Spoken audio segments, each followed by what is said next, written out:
ఏమైంది? కాదు కాదు, ఏమైంది? గీనే మాట్లాడదాం రా. వస్తలేదు అది వెళ్ళే వెళ్ళే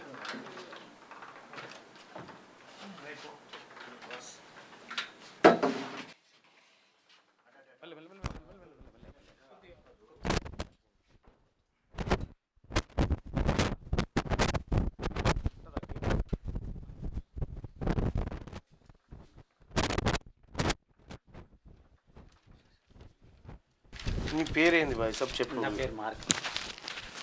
ఈయన మార్కాండేయ మిషన్ వాక్లో ఫిజియోథెరపీ ఇదంతా చేయిస్తున్నాడు. థెరపీ ట్రీట్మెంట్ జరుగుతూ ఉంది. ఇప్పుడు ఎన్నిసార్లు వచ్చినావు వీడికి? 3 సార్లు వచ్చింది. 3 సార్లు వచ్చినావు. నీకు ఆయన కోమటిరెడ్డి వెంకటరెడ్డి సాయం చేస్తాడని చెప్పాగా? ఏం లేదు సార్, ఏం లేదు సార్. పోలేదా నువ్వు? ఏం చేయలేదు సార్. నువ్వు పోయినావా లేదా? పోయినా. ఏడికి పోయినావు? మంత్రి అయిన తర్వాత 4 సార్లు కలిసిన. మీది ఏ ఊరు? రామలింగగూడెం, నల్గొండ కాన్స్టిట్యూన్సీ, నల్గొండ తిప్పర్తి మండలం. ఎలక్షన్ టైంలో చేపిస్తా బాబు, నీకు ఎంతైనా నేను చేపిస్తా అన్నాడు. తర్వాత మళ్ళీ మంత్రి అయిన తర్వాత పోయి కలిసిన తర్వాత నాకు ట్రీట్మెంట్ లేకుండా ఎల్ఓసిపి అని సార్ పలానా హాస్పిటల్లో నేను చేయించుకుంటాను, చేద్దాం అన్నాడు. మళ్ళీ ఇంటికి కూడా పోయినా. ఇంటికి పోతే చూద్దాం అన్నాడు. మళ్ళీ క్యాంప్ ఆఫీస్కి పోయినా, మంత్రి ఆఫీస్కి పోయినా. ఎల్ఓసి మీద ఉట్టిండి సంతకం పెట్టింది. ఇక అలా పిఏలకు అందరికి ఫోన్ చేసిన, ఇది కాదులే బాబు. మళ్ళీ ఒకసారి కలిసి అది నీకు మిషన్ వస్తుంది, మిషన్ ఇప్పిస్తా అన్నాడు. కానీ ఏం చేస్తాను ఇప్పుడు? ఏంది మరి పరిస్థితి? నువ్వు నీకు మొన్న వాళ్ళ పిఏతో మాట్లాడి కూడా చెప్పినా కదా బొమ్మని. అప్పటి వరకు మీరు చెప్పిన తర్వాత రారా అన్నాడు. పోయిన తర్వాత ఆయన మళ్ళీ కోమారెడ్డి సార్ వాళ్ళ పిఏకే ఉపయోగపోయింది. నేను ఆయనకు ఫోన్ చేసిన, సార్ ఇట్లా ఉందంటే 3-4 సార్లు చేసిన, ఏం లేదు. ఇప్పుడు నాకు ట్రీట్మెంట్ కంతులకి రేడియేషన్ ట్రీట్మెంట్ అయిపోయింది సార్. ఇప్పుడు ఇది మిషన్ వర్క్ ఫిజియోథెరపీ ఉంది, అందులో చేయించుకుంటే పూర్తిగా నయమవుతుంది. ఒకసారి ఇప్పుడు ఒక 1 మంత్కి ఇట్లా చేశారు సార్. మిమ్మల్ని కలిసిన తర్వాత అక్కడ అందులో మేము ఒక భాస్కర్ రెడ్డి అని ఒక ఆయనకు చేయించింటి అప్పట్లో మిషన్ వాక్లో కదా. అప్పుడు ఆయనకి సిరిసిల్ల వాళ్ళది భాస్కర్ రెడ్డి అని ఆయనకు చేయించడం జరిగింది. ఈ కోమటిరెడ్డి వెంకటరెడ్డి గారికి ఏమో ఆయన అయిపోతుంది అంటాడు. ఈ మాటలే ఉన్నాయిగా అన్నీ.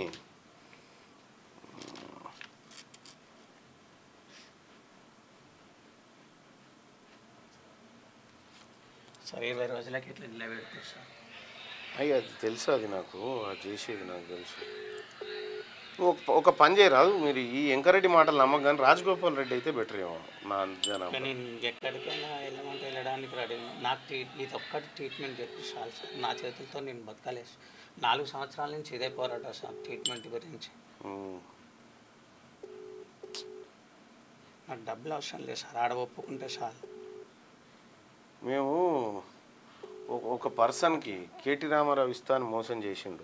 నాకు కూడా కేటీఆర్ని కూడా కలిసినవా? రే మునుగోడు ఉప ఎన్నిక అప్పుడా? ఉప ఎన్నిక కాదు సార్, అయిపోయిన తర్వాత. ఏమన్నాడు? నేను ఎవరిని డబ్బులు అడగట్లేదు సార్. ఎల్ఓసి ఇప్పియండి సార్, నేను పలానా దాంట్లో చేపిస్తాను అని చెప్పిన. అప్పుడు చేపిద్దామన్నాడు. ఇప్పుడు ఎల్ఓసి ఇస్తే అవుతుందా? నాకు కొటేషన్ వేసుకొచ్చిన కాదు, ఎల్ఓసి ఇస్తే అవుతుందా? వాళ్ళకి అమౌంట్ పడిపోతుంది కదా సార్. నాకు ట్రీట్మెంట్ రెడీ అవుతుంది. నేను ఎల్ఓసి ఇస్తా అంటే ఆ ఎల్ఓసి అంటే అది కేవలం నిమిషం వరకే వస్తుందని అంటారు. సపరేట్గా ప్రత్యేకంగా పెట్టియాలని. ఎవరితో పెట్టియాలా? ఆర్థిక శాఖ మంత్రి అయినా సీఎం అయినా. ఇప్పుడు సీఎం ఒక 2 ఇచ్చింది సార్. ఆపత్కి ఎప్పుడు ఇబ్బంది ఉన్న వాళ్ళకి ఎవరు లేరు. నాకు బిల్కుల్ ఫ్యామిలీ. నేను అదే బేస్ మీద రాస్తాను, నేను లెటర్ రాస్తాను ముఖ్యమంత్రి గారు. అట్లనే పర్లేదు సార్, నాకు అదొకటి చేపిస్తాను. నేను ఆ ఎల్ఓసి ఒకటి ప్రిపేర్ చేస్తాను రెగ్యులర్గా. నిమిషకైతే అందరికీ సార్, కానీ ఇది ఏంటంటే స్పెషల్గా తెలిసి మిషన్ మాకు తెలుసు. ఇక్కడ భాస్కర్ రెడ్డి అని మేము ఒక ఆయనకు చేయించినాం ట్రీట్మెంట్, కొన్ని నెలల పాటు చేయించినాము. అర్థమైందా? సో సిరిసిల్ల ఆయనకు చేయించిన పాపం ఆయన నెంబర్ కూడా నా తను మిస్ అయినట్టుంది. ఆయన అడ్వైస్ తీసుకుంటే బెటర్ ఏమో. ఆయనకు మొత్తం నడుమే పోయింది, నడుము పోతే చేయించినాం. కేటీ రామారావు 12 లక్షలు ఇస్తాను మోసం చేస్తే 12 లక్షలు 9 లక్షలు ఇస్తాను మోసం చేస్తే ఇక్కడికి వస్తే మేమే ట్రీట్మెంట్ చేయించినాం. అయితే నీకు కూడా దీనికి సంబంధించి ముఖ్యమంత్రి గారికి నా తరఫున రాయమంటే నేను రాయడానికి సిద్ధంగా ఉన్నాను. సార్ అట్లయితే ఇంకా నాకు పర్లేదు సార్, నేను ఎవరు కాడిపోండి, నాకు వాళ్ళకి బిల్లు ఓకే చెప్పేసి చాలు సార్, నాకు వాళ్ళు ట్రీట్మెంట్. సరే ఇక నువ్వేం బొక్కు ఎంకరెడతానా ఒట్టియే మాటలు, ఫోన్ సార్ ఒట్టిదే ఉరుకులాట ఉత్తచాట, అయిపోయా పిచ్చోడా అంటాడు. అయిపోయా పిచ్చాడా నువ్వు ఇంటి పోయే వరకు మిషన్ ఇటుకాడు ఉంటుంది ఫోన్ చెప్పాడు. దాదాపు ఒక 10-12 వేలు కిరాయి పెట్టుకునే పోయినా సార్, నా వల్ల అది హైదరాబాద్. ఆయన ఇంకా 10-12 వేలు కిరాయి అయింది ఆయన దగ్గరికి పోతే. అవును సార్, నేను నల్గొండ నుంచి రావాలి. సరే ఓకే, ఇప్పుడు నేను హైదరాబాద్లో ఉంటాను. ఓకే మార్కండే, మనం ఏదైనా ప్లాన్ చేద్దాం దీని మీద. సరే ఓకే, ఇక ఇట్లుంటుంది కోమటిరెడ్డి వెంకటరెడ్డి గారి హామీ, ఆయన చర్యలు. యాన్నో ఒక తాన కారు ఆపుతాడు, ఎవరికో 1-2 వేలు ఇచ్చినట్టు వీడియో తీపిస్తాడు, కథం ఓ దేవుడు వీరుడు సూర్యుడు అని. ఎందుకు ఈ డంబాచారాలు వెంకరెడ్డి గారు? నీ కాన్స్టిట్యున్సీలో ఉన్నటువంటి క్యాండిడేట్ బాధపడుతుంటే ఇన్నిసార్లు నీ దగ్గర తిరిగితే పట్టించుకున్న పాపాన పోలేదు. ఇప్పటికైనా అబద్ధాల మాటలు బంద్ చేసి జర ఏమన్నా అక్కడికి వచ్చి ముచ్చట చెప్పు. 7 లక్షల టైంలో మీకు 20 లక్షలైన పర్లేదు చెప్పేసాను. కేటీఆర్ సార్ కూడా మాట ఇచ్చిపోయిందంటే దొంగ పడుకోవాలి అలానే ఉంటాను. ఇక నా నెంబర్ ఉందా ఇలా? లేదు సార్, నెంబర్ 4 సంవత్సరాల నుంచి ఇక నాయకులంగా సోషల్ మీడియా నమ్ముకొని వాళ్ళని సాయం చేసి ఇప్పటి వరకు ట్రీట్మెంట్ స్టార్ట్ చేసుకుంటున్నాను సార్. ఇక ఏం చెప్పాను చూడు కోమటిరెడ్డి వెంకటరెడ్డి గారు. ఇది ఈ నెంబర్ ఉంది సార్ నా దగ్గర. కోమటిరెడ్డి వెంకటరెడ్డి గారు ఏం చెప్పిండో చూడు. ఎన్ని ఏళ్ళ కింద ఇది ఎలక్షన్ క్యాంప్. కోమటిరెడ్డి వెంకటరెడ్డి మాటలు నమ్ముతావా మార్కండే? అదే పెట్టాడు, మైక్ పెట్టాడా?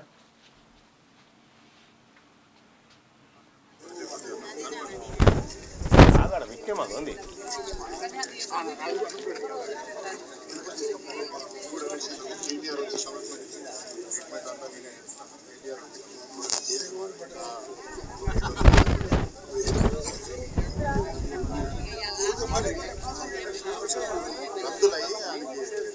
కంతులు కేటీఆర్ వచ్చి ఏడాది అయింది ఏం సాయం చేస్తారంటే ఆడ బయటవా నేను చేస్తాను.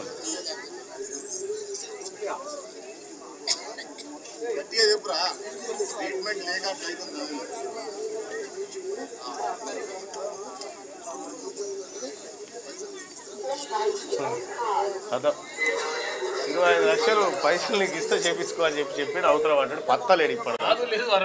కాదు లేదని ముచ్చటే లేదు. ఏ చూడు ఇప్పుడు అయిపోతుంది అని అంటాడు. ఇప్పుడే గంటన్నరలో నువ్వు పోయే వరకాలు ఆనే ఉంటుంది మిషన్ అని చెప్తాడు. ఈ ఉప్పల్ ఫ్లైఓవర్ దసరా వరకాలు అయిపోతుంది అని చెప్పాడు. ఏ దసరా అని చెప్పలే కదా నేను అని మళ్ళీ అంటాడు. తర్వాత ఇదో బాధ వచ్చింది. కూర్చోపో మార్కండే పోయి కాదు అలా నమ్మకి ఇక అయిపోయింది వాళ్ళ కథ. వట్టిదే ఓట్ల డ్రామా వాళ్ళది. ఈ రకమైన ట్రీట్మెంట్లు ఉంటాయి వాళ్ళ దగ్గర. మంత్రి గారు ఇక చెప్పుమంటే ముచ్చట చెప్పమంటే అప్పటికప్పుడే నీ పొడుగు నాతోటి చెప్తాడు ముచ్చట.